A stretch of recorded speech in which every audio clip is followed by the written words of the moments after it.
Welcome back. It's been a long time. It's been, I think, 5 years since I've made a video. A lot's happened in that 5 years, which we'll get to that in another video. Today we're going to talk about my story and what's happened to me this last couple of months. So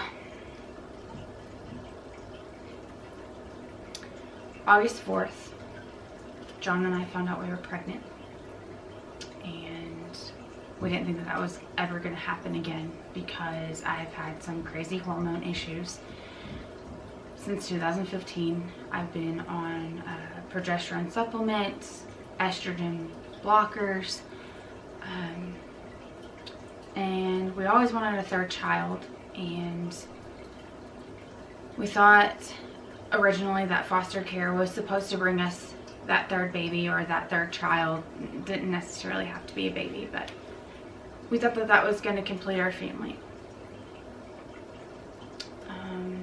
As of right now, we don't know if that's the case. We're not sure. But let's just continue with this.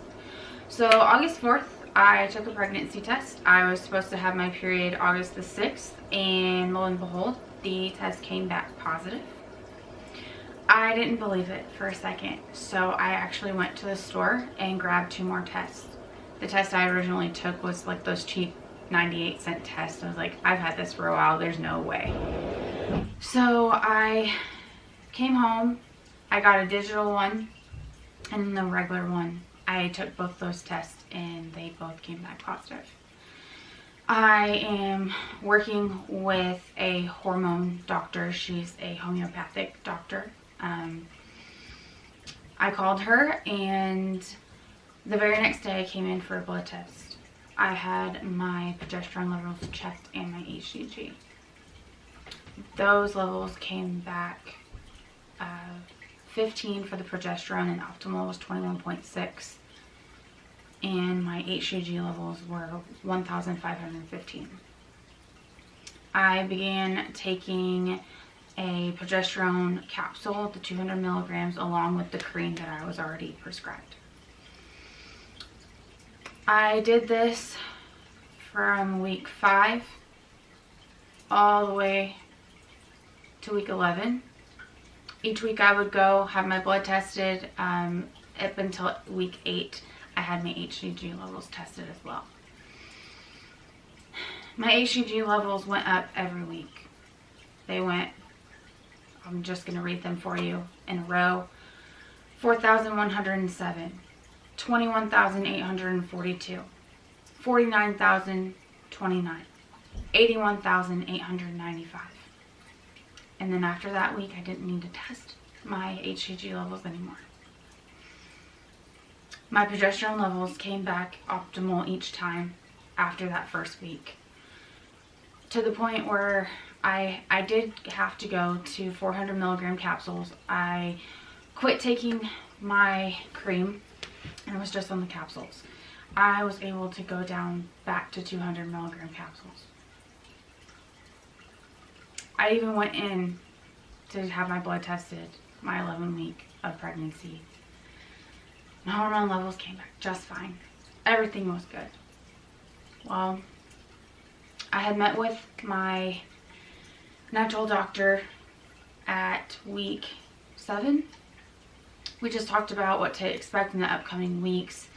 She said that at this time we wouldn't have been able to hear the baby's heartbeat with a Doppler. So we talked about how I needed to find a normal doctor to work with, and I chose that doctor. And when we were 11 weeks and 3 days, we went in for our 11-week appointment. I wrote some notes, so if you hear me switch my page, that's why. So we went in for our 11-week appointment. The doctor did the routine checkup. I had a pap smear. I had my flu shot. We talked about when the last time I had my tetanus was. And she felt my uterus and she said everything felt really good. It was perfect for the 11 weeks, which I was. Then she got her Doppler machine out, and we tried to find the baby's heartbeat. And she said that maybe she thought that my placenta was in the way of us hearing the heartbeat. She said that she could hear the baby moving around, or what she thought. So she asked me to go ahead and get dressed, and that we would go in another room and we would get to have an ultrasound and see the baby.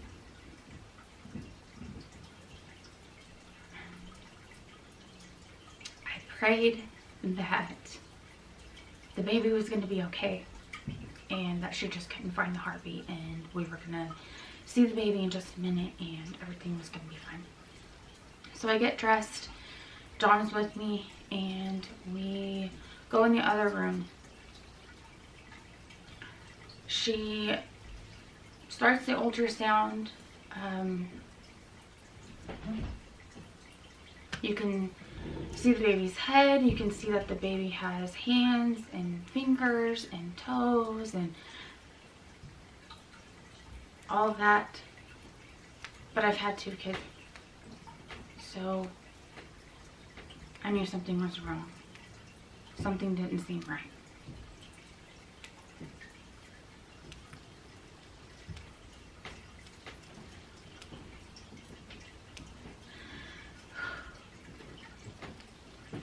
My baby did not have a heartbeat, and she said that there was swelling on the back of its neck and down the spine, and that the sac was detaching from the placenta. The ultrasound technician wasn't there that day, so the doctor was actually the one that was doing my ultrasound, and she asked us if we could come back the next day and just have a confirmation. That next morning, we got a call that we were originally supposed to come in, I believe it was 12:45 or 1:15. The ultrasound technician had an emergency, and so they weren't there, so we had to go to a different place to have our ultrasound done, and our time was switched to 3:15. We get there and it's time for ultrasound. The ultrasound technician comes out and she says that I'm the only one that's allowed to go back. I say to her, you know what I'm here for, and I'm not going back there by myself. You need to go talk to your supervisor because my husband's coming with me. So we go back, and I mean, obviously, sure enough, they confirmed that we went in for our 11-week ultrasound. We were 11 weeks and 3 days. And on the ultrasound that we had done, it was shown that our baby passed away at 10 weeks and 4 days.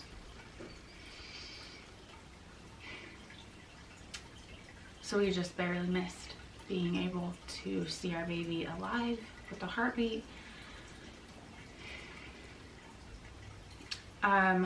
I asked if we could have a couple of photos, so we were able to get ultrasounds, 2 ultrasound photos, and she allowed us to sit and just look at the baby for as long as we wanted, and when we let her know we were ready to move on, we moved on. She went out and printed the photos off and said that my doctor was going to call me. During that time, for the very first time in those couple of days, John let himself feel for the first time, and he began to cry. I walked over to him and sat on his lap, and I said, you don't have to be strong for me. It's okay to let your feelings out. And we just sat there and we had our moment and we cried together.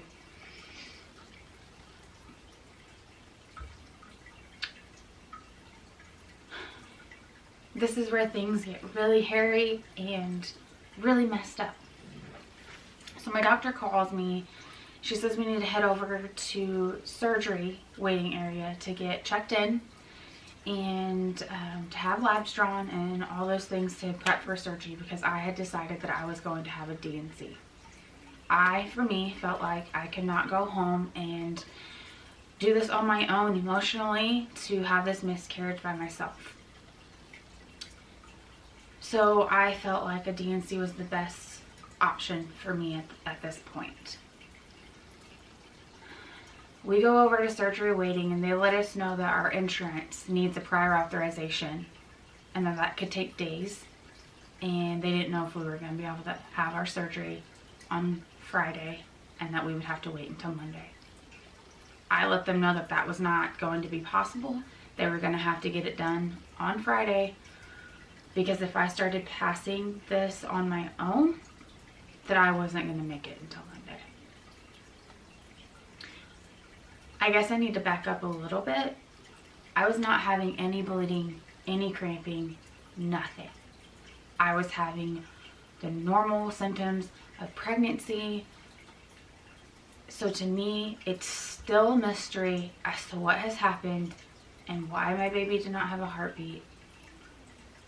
But I just, for me and for my family, we have to trust that God has a plan, and that hopefully my story can help someone else know that you're not alone, and that it's okay to be sad, it's okay to be numb, to be angry, all those things. Because I just want you to know right now that I have went through crying uncontrollably, to being mad and angry because I don't understand, and to being numb. I will say for the past few days, I have been numb more so than any of the rest. And John and I are in two different areas. John, when I was first numb, that's when John was emotional. He also went through a bit of anger. He's not an angry person, so that time didn't last very long. We just keep holding on to each other and knowing that God has a plan, even though we don't understand what that plan is. Okay. While we were in surgery waiting, they tell us that we have to go to the emergency room, because the emergency room can bill our insurance no matter what. So we walk over to the emergency room.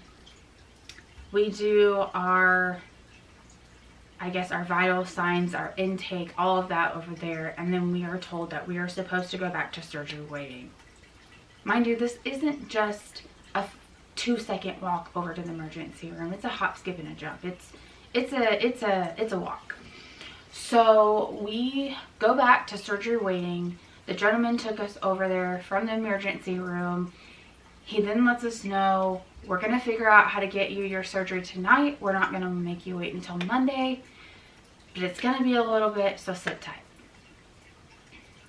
Eventually, the chief of nursing gets involved. She makes things happen for us. She gets us a bed in the ER to get us prepped and ready for surgery. So we go back over to the ER. We have a room. I get dressed, do what I need to do, and my ER nurse walks in. She takes care of everything, and then the ER doctor walks in. The ER doctor says to me, "Do you know what a D&C is? Do you know the risks that you're about to take?" And I say, "No, my doctor is coming to talk to me before this procedure." And she says, "Well, it is not my job to tell you the risks of what you're about to do." And I say to her, "Well, can you please enlighten me? Because if you're telling me that I'm about to make the biggest mistake of my life, I kind of need to know what's about to happen right now." And she says, "What? Have you never had a miscarriage before?" And it was the rudest, most disgusting tone that anyone has ever talked to me. And I said, "Well, no. I've had 2 healthy pregnancies, 2 healthy children at home." And she says, "Well, let me get your doctor on the phone and let her know you're having second thoughts." So my doctor gets on the phone again. I let her know I'm not having second thoughts. I just need to know what is about to happen. because I don't know this proper procedure for what's going to take place here in the next few hours. She says, I will meet you in surgery waiting. We will discuss what is going to happen, and I will walk you through this process. And I thank her, and we get off the phone. That process with that ER doctor was ridiculous. And I hope to never have to go through that again. And I hope that no one has to go through that pain when you're already dealing with pain and loss and it hasn't even happened yet. We get up to the surgery waiting area and another bump in the road happens. The anesthesiologist has to go to an emergency. Totally fine, that's fine. We're almost there. We can make it. Mind you, I've been fasting since 9 a.m. and it's now like 8 p.m. And if you know me, you know that I like to snack and I like my food. And I'm probably pretty much starving at this point, but we got to make it through because we can't have this surgery if we even take a bite to eat. So, my nurse up there has a sloth scrub top on, and my current boss loved sloths. So I get pretty emotional and I'm just like, you know, I really love your scrub top because it was making me think of her. I know this is a complete side note, but I just really want you to know like exactly what I was thinking and feeling in this moment of time. My doctor comes in and she's explaining everything to me, what's going to happen, the big risks that could happen, things that she's never seen happen, but she's got to let me know that, hey, this could happen. I sign a waiver saying that if I need blood, that they can give it to me, which is fine. That in itself, though, I'm not going to lie, freaked me out, and I asked, do you always give everyone this bracelet saying what blood type they are for just in case? And they said, yes, to our OB patients, we do.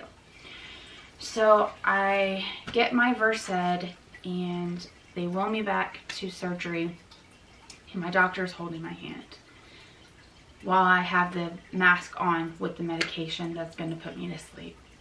She's holding my hand, and she's holding it as tight as she can to let me know that she is there with me and that she's going to make sure that I get through this, and that she's sorry for what has happened. And you can feel all of that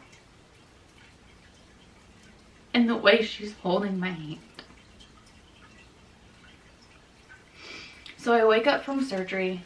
She's there and she's telling me that I did great. And I say, was that you holding my hand? And she says, I'm surprised you can even remember that.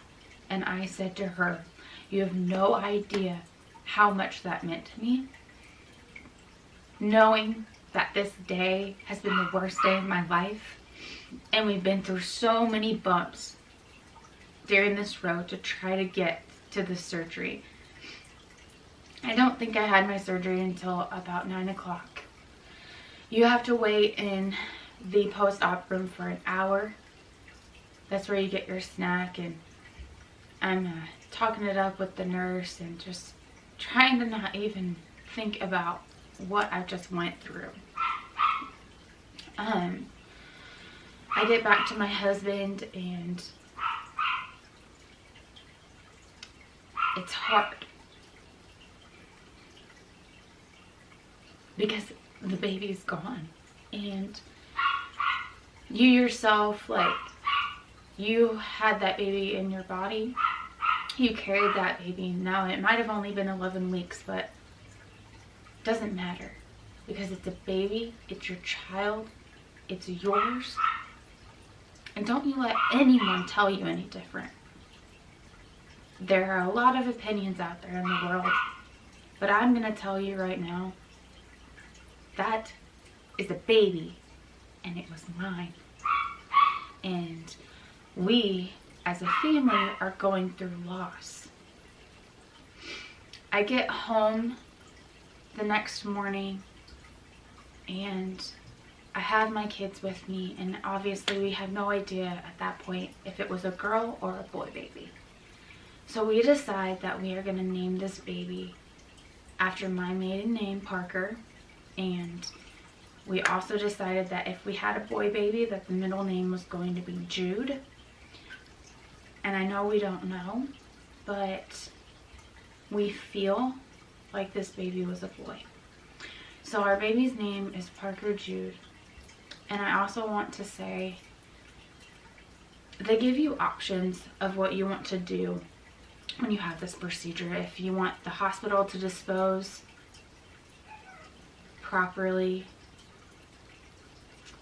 if you want cremation, if you want to bury your child.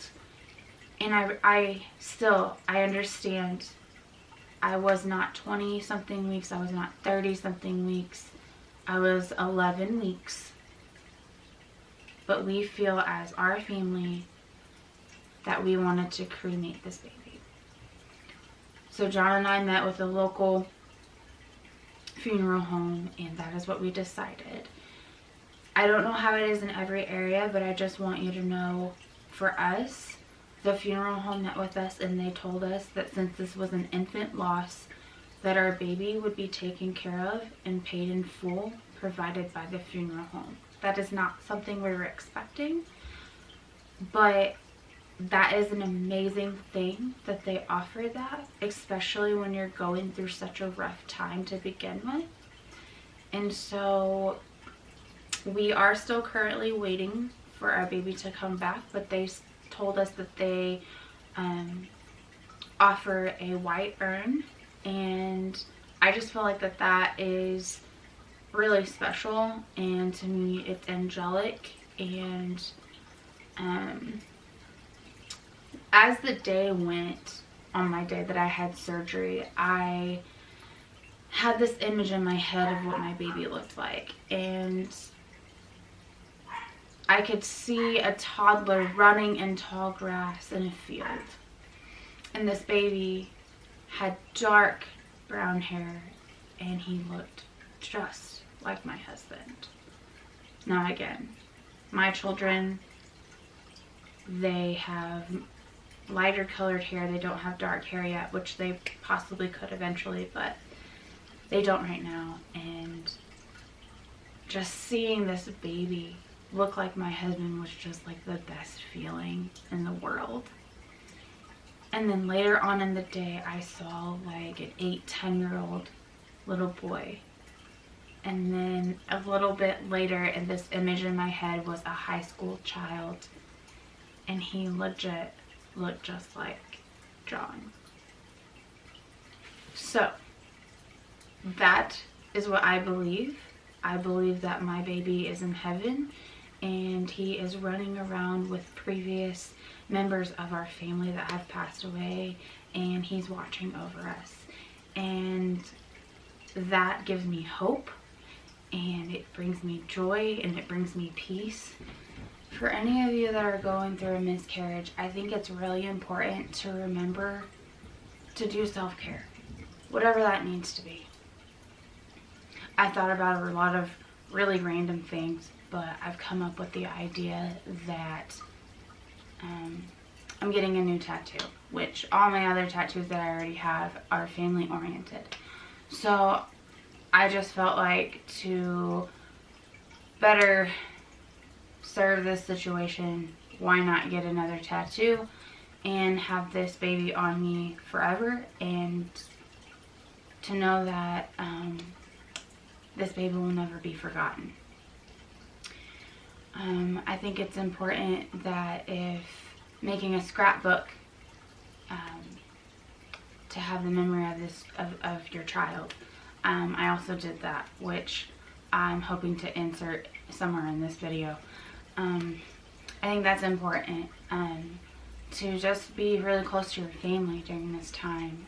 Be close to your partner, and know that both of you are hurting, and it's okay to just let your guard down, and you don't have to be strong right now. The world expects you to be, but don't, because this is your time. This is your time to heal.